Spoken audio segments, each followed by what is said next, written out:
moment I opened the storage closet to look for the vacuum, I found a folded piece of paper tucked behind the extra towels on the top shelf.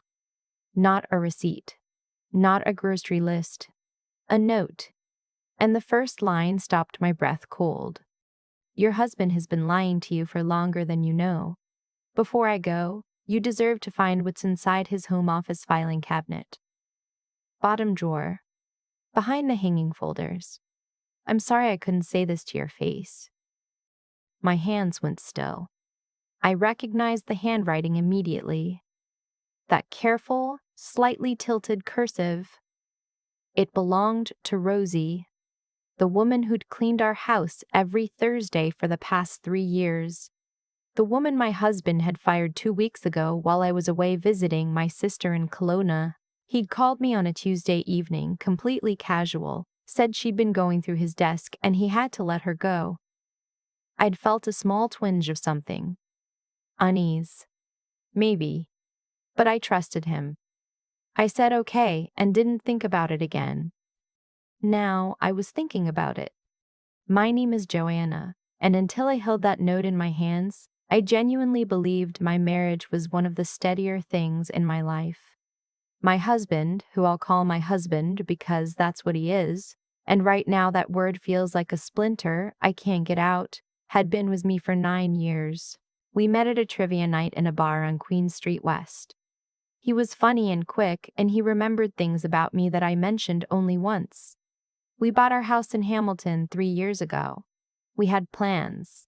A life. Or I thought we did. I stood in that hallway for a long time with the note in my hand. Then I walked to his office. The filing cabinet was one of those heavy 2-drawer metal things he'd brought from his old apartment. I'd never had a reason to open it. His side of the office was his side. I had my own desk, my own corner, my own shelves of nursing textbooks and binders from work. We'd always been good at giving each other space. I thought that was healthy. I'm not so sure anymore what I was giving him space to do. I crouched down and pulled the bottom drawer open. It slid out with a heavy scrape of metal. Hanging folders, neatly labeled. Taxes. Car. Insurance. Home warranty. I reached past all of them and pushed my hand to the very back. My fingers found a flat, rectangular object, hard-sided, about the size of a small novel. I pulled it out, a locked metal cash box, the kind you could buy at any Canadian Tire for $15. And that's when I heard the front door open. My whole body seized. I shoved the box back behind the folders, pushed the drawer shut, and stood up so fast the room tilted. I grabbed the first thing near me, a pen from the cup on his desk, and turned around just as my husband appeared in the doorway. He stopped. His eyes went from me to the filing cabinet to the pen in my hand, and something passed over his face. It wasn't anger. It was something quieter and worse than anger. A calculation. "What are you doing in here?" he said. His voice was even. Too even. "Looking for a stamp," I said. "I need to mail something to my mother." He looked at me for 3 seconds too long. "Stamps are in the kitchen junk drawer." "Right." I walked past him. "I forgot." He didn't say anything else, but he stayed in the doorway of his office until I'd moved down the hall. That night I lay next to him in bed and I didn't sleep for a single minute. I watched the ceiling. I listened to him breathe. He fell asleep easily the way he always did, and I thought about how a person could lie beside someone for 9 years and not actually see them clearly. How you build up this composite image, all the good memories, all the reliable routines. And that image becomes so solid, you stop looking at the actual person underneath it. I'd stopped looking. I don't know exactly when, but I had. By morning he left for work before I was up. He did that sometimes, early client calls. I used to find it endearing that he was so disciplined. I made coffee and I didn't touch his office for an hour. I just sat at the kitchen table with my mug and thought about Rosie. Rosie had worked for us since the first year in the Hamilton house. She was maybe 60, maybe older, With silver-streaked hair she kept in a low bun and a habit of leaving a small piece of chocolate on whatever counter she'd just cleaned. She was quiet, efficient, and she had a gentleness about her that made the house feel calmer after she'd been in it. My husband had always been polite to her, if a little removed. I'd been the one who chatted with her, who knew about her daughter in Mississauga, who left her a card at Christmas. She would not have written that note unless she was sure. She would not have risked it lightly. I went back to his office. The cash box had a simple 3-digit combination law. I tried obvious ones first. Our anniversary, my birthday, his birthday. Nothing. Then I tried the year we bought the house. The lock clicked open. I sat on the floor, and I opened the lid. There were no photos like I'd half expected. What I found instead was paper. A lot of paper. Bank statements from an account I'd never seen, a personal account in his name only, at a different institution than our joint one. I flipped through months of statements. The deposits were large and irregular. Transfers in from numbered companies. Transfers out to other accounts I didn't recognize. There were also printed emails folded in thirds, paper clipped together. I unfolded the first one. It was a message from a woman. I won't use her real name here. The emails went back 2 years. They weren't ambiguous. They weren't friendly in any innocent way. And they weren't the only thing in that box. There was also a document from a lawyer. Not a lawyer I'd ever heard of. Not the one we'd used for our home purchase. This letter was about asset separation. Preemptive asset separation. Drafted according to the date at the top, 8 months ago, before anything in my life had given me any indication that my marriage was ending. My husband had already retained a lawyer to ensure that the money in that private account, money I hadn't known existed, would not be considered a matrimonial asset in the event of a divorce. I sat on the floor of his office for a long time. Outside, a neighbor's dog barked twice and then went quiet. A bus groaned past the end of our street. The furnace clicked on. The house just sat there, ordinary and humming around me, containing everything it had always contained, and none of it felt the same. When I put the cash box back exactly as I'd found it, exactly, I was careful. I had made a decision. I was not going to let him know what I knew. Not yet, not until I was ready. The next 3 days were some of the hardest of my life, and I say that as someone who has worked overnight shifts in a hospital, who lost my father suddenly in my late 20s, who has sat with patients in their final hours. This was a different kind of hard. It required me to perform my own life while standing slightly outside it, watching myself go through the motions of being a wife to a man I was simultaneously building a case against. I made dinner. I asked about his day. I laughed at something he said on a Thursday night, and the laugh came out so naturally it frightened me. He was watching me. I could feel it. Small glances when he thought I wasn't looking. A new habit of keeping his office door shut. The way he'd pause just slightly before answering questions I asked him about his schedule. He knew something had shifted. He just didn't know what I'd found or how much I understood. I used that window as carefully as I could. On the Friday, I went to see my family doctor on the pretense of a routine appointment and asked her quietly if she could refer me to a counselor she trusted with absolute discretion. I wasn't ready to tell anyone the full story, but I needed one person in my corner who wasn't connected to him. On the Saturday, I called a family law lawyer in Toronto, someone I found through the Law Society of Ontario's referral service, someone who had no connection to anyone we knew. I told her I needed to understand my rights under the Family Law Act before I made any decisions. She was calm and methodical, and she asked me exactly the right questions. When I described the private account and the asset separation document, she said, quietly, that I'd done well to find it before anything was formally initiated and that the next step was documentation. I spent the Saturday afternoon at the library, which sounds strange, but I didn't want any of this on our home internet. I made careful, thorough copies of everything I could, photographed each document with my phone, transferred them to a cloud account I created that afternoon using an email address he'd never seen. I scheduled the folder to be automatically forwarded to my lawyer and to my sister if I didn't log in within a specified window. He didn't know I knew. He didn't know I was arranging everything around him. The Sunday was the most ordinary day. We drove to a farmer's market on Lock Street. He bought a bag of apples. I bought a small cactus for the kitchen windowsill. We ate lunch at a diner we used to go to when we first moved here. And he reached across the table and covered my hand with his, and said we should plan a trip somewhere this summer. Just the two of us. Quebec City, maybe. Somewhere slow and beautiful. I looked at him across that table. He was familiar. He was a stranger. Both things were completely true at the same time, and I sat with that, and I didn't let anything show on my face. That sounds wonderful, I said. He smiled. He thought things were fine. They were not fine. A week after I found Rosie's note, I called my sister and told her everything. I needed someone who knew me before him. Someone who would not be swept up in wanting things to work out for the sake of it. She listened without interrupting, which is not easy for her. And when I finished, she asked me one question. What do you want the outcome to be? I thought about it seriously. I didn't want drama.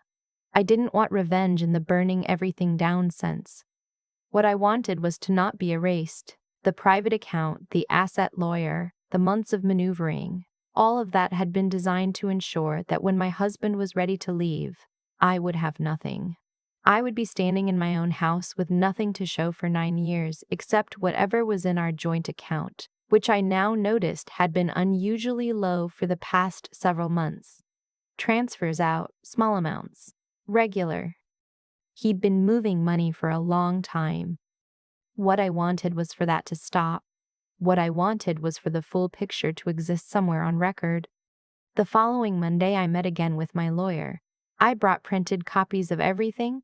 She reviewed them with the focused, quiet attention of someone who has seen this before, and she told me that what I had was significant. The private account, depending on when the funds originated, would likely constitute a matrimonial asset under Ontario law. The asset separation document was premature and potentially challengeable.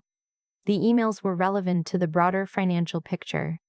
She also told me to stop acting like everything was normal, not because confrontation was necessary yet, but because I needed to protect myself. She helped me take the steps to do that, proper ones, legal ones, documented ones. By the time I was ready, everything was in order. I chose a Tuesday evening, not dramatic, not staged.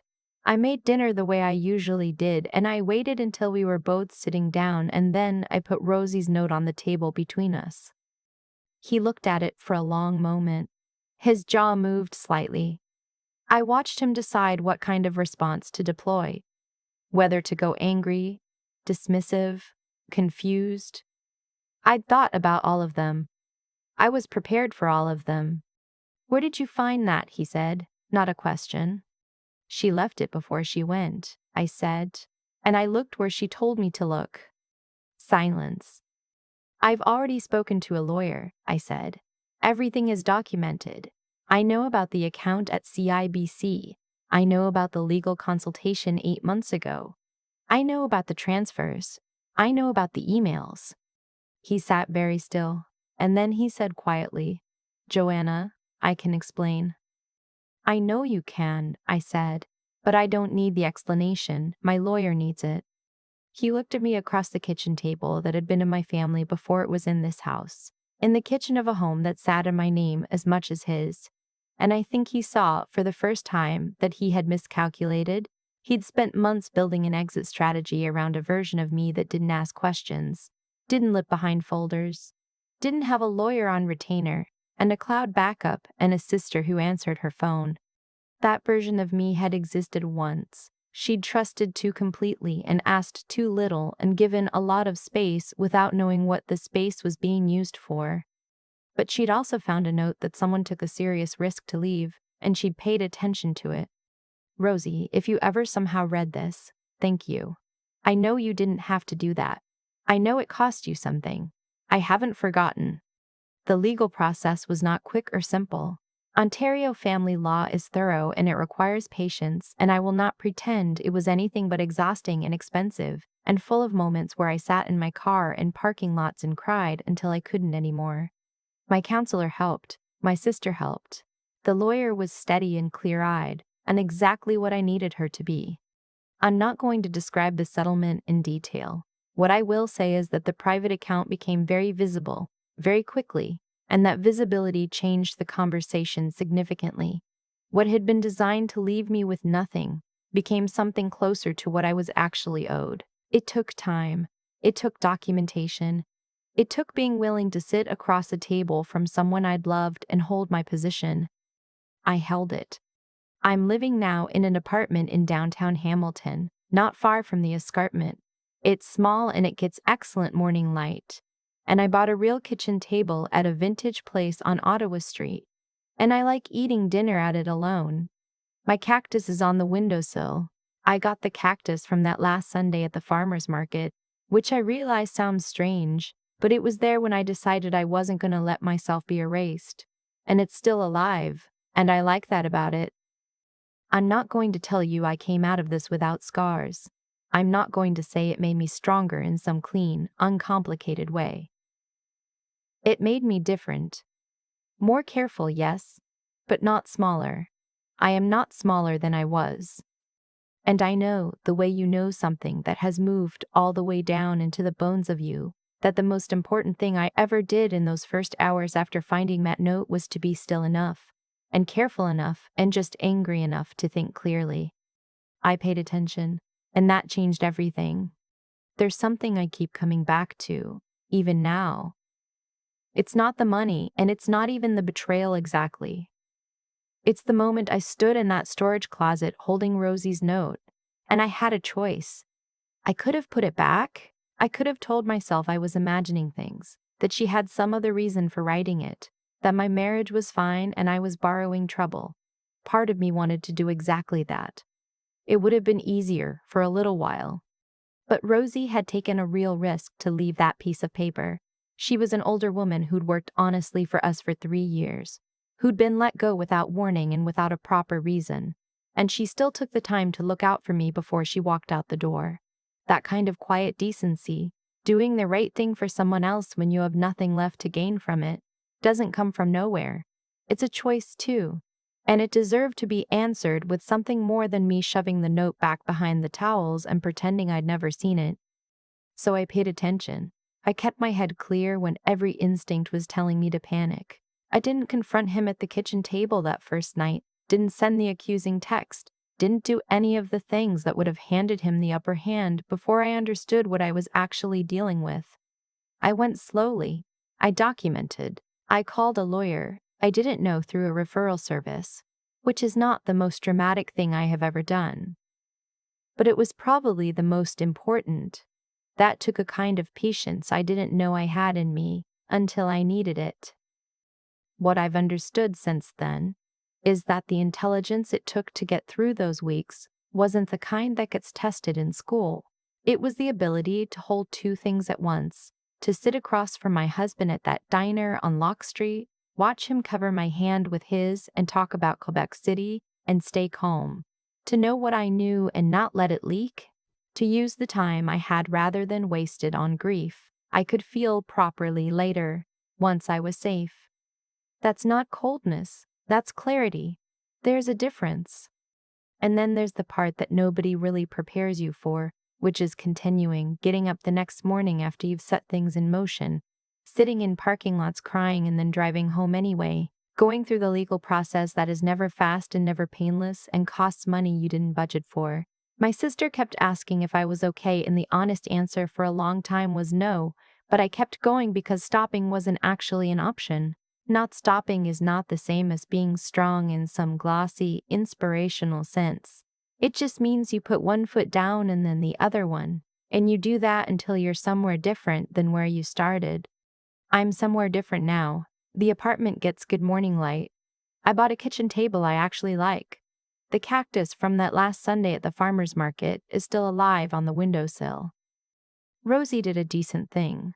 I did something with it. That's the whole story, really. What someone else gives you as a warning only matters if you're willing to act on it. Carefully, honestly, and for long enough to see it through.